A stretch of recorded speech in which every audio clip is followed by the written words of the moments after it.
after the floods here. It's really important. So in the more than 2.5 weeks since Milwaukee's devastating flooding, our city employees, they really have pivoted. They've spent extra hours, so much more time. They've taken on extra duties. They put their hearts really in front of the flooding recovery and all the work that's in front of them. I admire everything that they've done. In fact, it's not just me. Folks literally from neighborhoods all over Milwaukee admire our city workers and what they've done in order to help our neighborhoods recover. The teams at Electrical Services, they've eliminated the backlog of flooding-related street light outages as well as traffic signal outages. Our crews in the DPW forestry section, they've made really notable progress addressing the trees that were downed as a result of the flooding. And sanitation teams have resumed most of the services that had to be suspended as a result of the flood, including regular recycling pickup, which started again just yesterday. Bulky item collection, picking up discarded, flood damaged materials is winding down. The bulk collection special pickups have visited about 15,000 homes in Milwaukee. That's a number worth repeating, right? We have been out and collecting bulky material in Milwaukee, and we have visited over 15,000 homes in the city, helping people to recover from the devastating flooding. And this is important. Residents have until this Sunday, August 31st, to request flood-related pickups. So call 286-CITY. Again, that's 414-286-CITY, 414-286-2489. Or even better, make the request on our website at milwaukee.gov/click-for-action. The same deadline, Sunday, August 31st, is the last day for city residents to avoid the usual fees that you'd encounter at our drop-off centers like the one we're here at on the south side. And regular hours at these centers have resumed. So they'll be open Tuesday through Sunday from 7 a.m. until 3 p.m. Again, Sunday is the last day to take advantage of some of those things, and regular hours will resume here next week, so Tuesday through Sunday from 7 a.m. until 3 p.m. Our health department has a lot of good information regarding flood cleanup on its website, on the city website for them, so I encourage everyone who had water in their home to look for information there, particularly as it relates to issues around mold in your home. So behind the scenes, we continue to work very cooperatively with our partners in other levels of government, including doing outreach with federal officials to obtain the needed emergency designation. I want those harmed by flooding to have the resources that they deserve in order to fully recover in Milwaukee. So a lot of work that's being done. Again, I want to thank all of our city crews who have just done incredible work over the course of the last 2 weeks, and I'll pass it over now to Commissioner Kruschke with additional updates. Commissioner? Well, good morning. I'm Joe Kruschke, Commissioner of Public Works. Let me begin by thanking Mayor Johnson for his support during this recovery effort. Immediately after the aftermath of the flooding, the Department of Public Works activated emergency services for residents to recover. We opened up both of our drop-off centers here at Lincoln and in North and Industrial Road for free flood-related items. And then we began free curbside pickup shortly after that at no cost to our residents.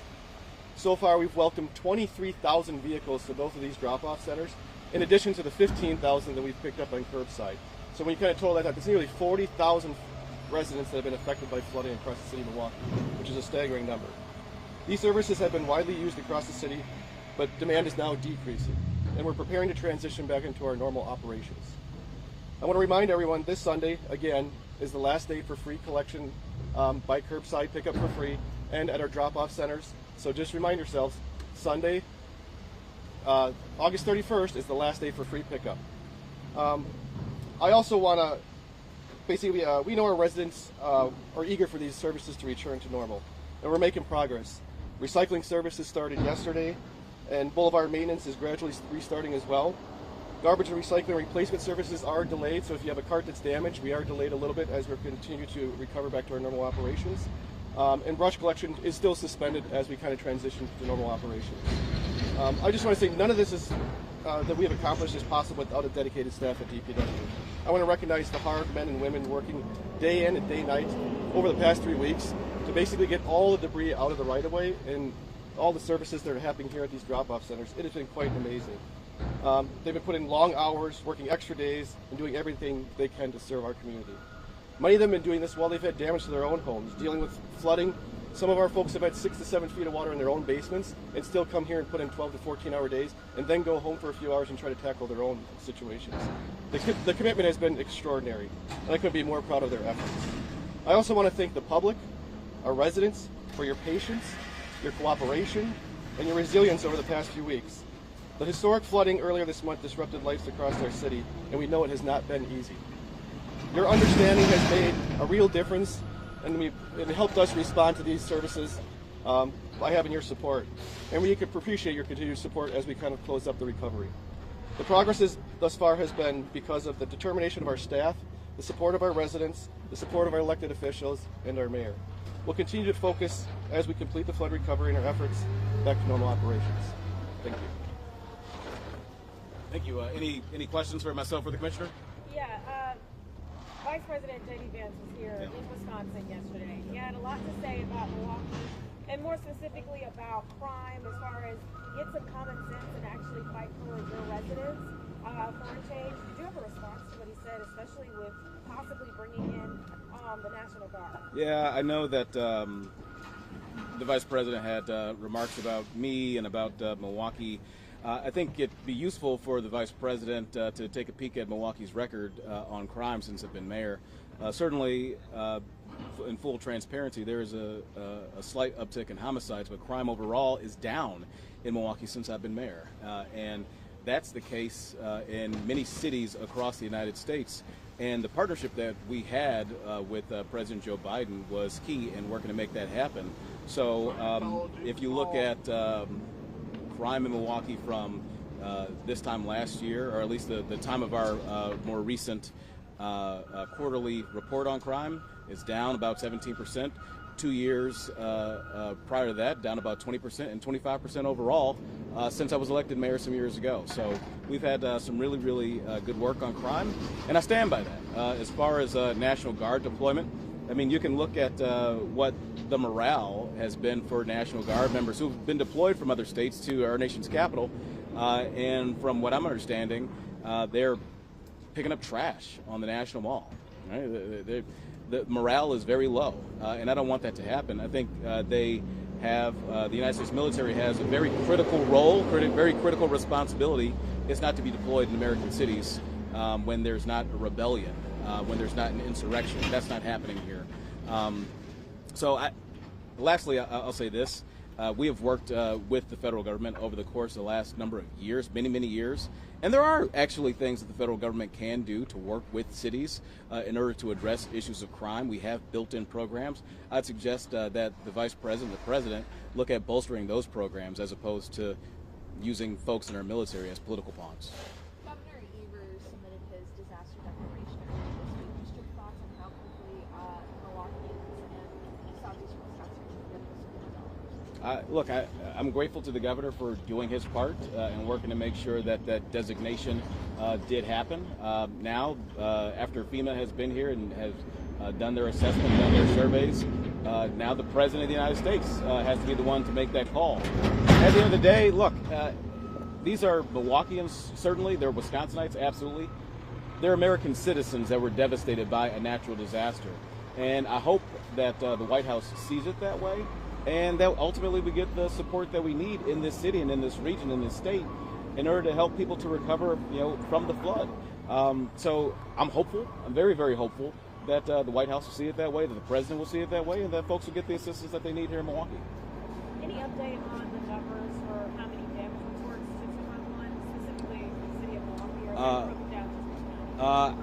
I don't have those numbers specifically, although I can tell you that FEMA was here on the ground. They did their assessments, and we absolutely surpassed the amount of dollars and damage necessary to secure assistance from FEMA. So that just goes to show that the damage was widespread. I know that the Department of Neighborhood Services inspected thousands and thousands of property, so there was damage to people's individual private residences, and there was a number of public infrastructure that was damaged during the floods as well, in the millions of dollars. So I think we've hit that threshold, unfortunately, and that should put us in the position to get the resources that we need from FEMA. But again, the President of the United States is the one that has to make that call. Is there any estimate of how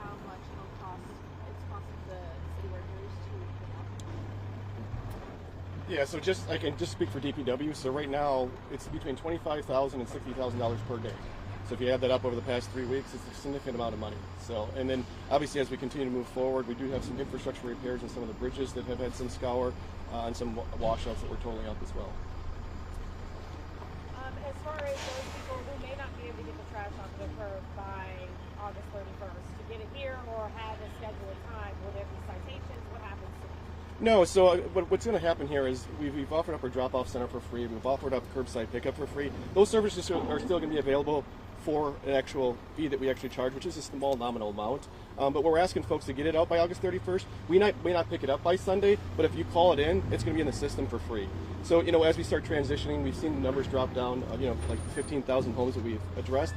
We only had like 200 calls in the system, so we're just telling people if you do have some, there's going to be one-offs, and we understand that. There's some basements that have not been able to get into at this point. And then we'll work with those folks that are tied to flooding. But, there has to be an endpoint so we can transition to rail operations.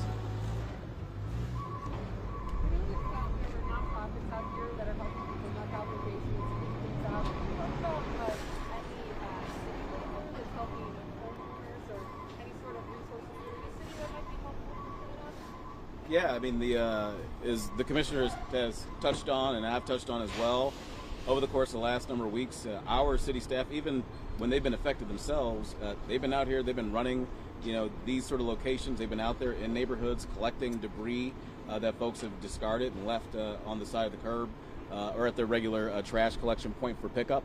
Our health department has been working really around the clock as well. I was with them just last week at the Salvation Army on Villard Avenue, working to give out cleaning supplies for folks who have been affected and had water backup or other backup in their basements.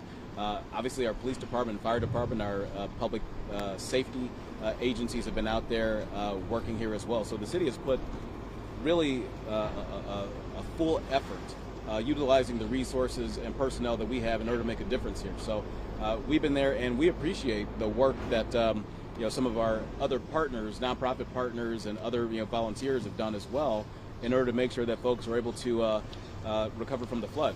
I've heard so many stories of even young people, teenagers with a lot of energy going out into neighborhoods, helping senior citizens in their neighborhoods pull out the things from their home in order to recover from the flood so that city crews can go and pick those things up. So it's been an all hands on deck sort of approach to this, and I'm really, really grateful and appreciative.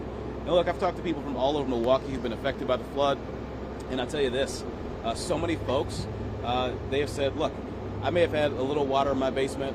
When I look at what's happened across the city, thank goodness, I wasn't affected that way, but how can I pay it forward? How can I help the next person out? And that's the sort of spirit that we've had in this community. This entire community has come together over the course of these last couple of weeks, and it's really, really shown. We have really had each other's backs, and that's what this city's all about. And so I'm really, really proud of the efforts, not just of our city workers, who have been phenomenal, but of the public at large. Thank you, everybody. Come up with a cost so far, total cost. Do you have a number yet? Do you have a number on that, Commissioner? Yeah. It's all estimated. Yeah, it's still ongoing, so it's an estimate at this point, but we'll be able to get that number when appropriate, when it's time. Thank you, everybody. All right. Thank you, guys.